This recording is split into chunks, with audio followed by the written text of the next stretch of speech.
Why are you looking at Tesla? The problem that Tesla may face is that electric cars are not necessarily as environmentally friendly as they're often portrayed. In terms of you got a big ugly battery.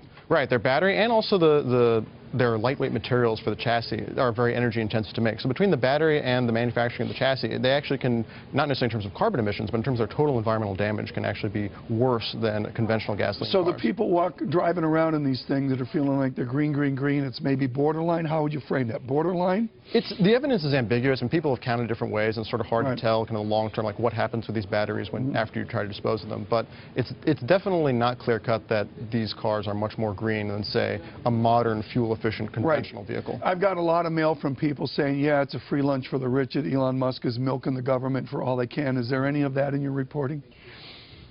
Milking the government, I don't know, but there definitely are tax credits available both at the federal level and at the state level for all electric vehicles. And one of the things that Tesla may face an issue, California is reviewing its policy of giving all of these credits exclusively to electric only. They may diversify into things like hydrogen fuel cell and clean diesel, which are also much more fuel efficient and have a lot fewer carbon emissions, but are not electric vehicles. I want to rip up the script here real quickly, Matt, on your wonderful work on the American job economy. You did some big fancy charts on it, and the fancy charts show me that it's a land of part-time America. What did you learn in your study of the recent jobs report?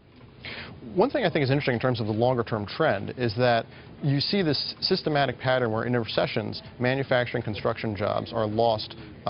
Millions of jobs are lost, and then very few of them come back. And on the other side of things, the healthcare and education sectors are continuously adding jobs, almost constantly. And they're lower paid jobs. That's correct. To say that?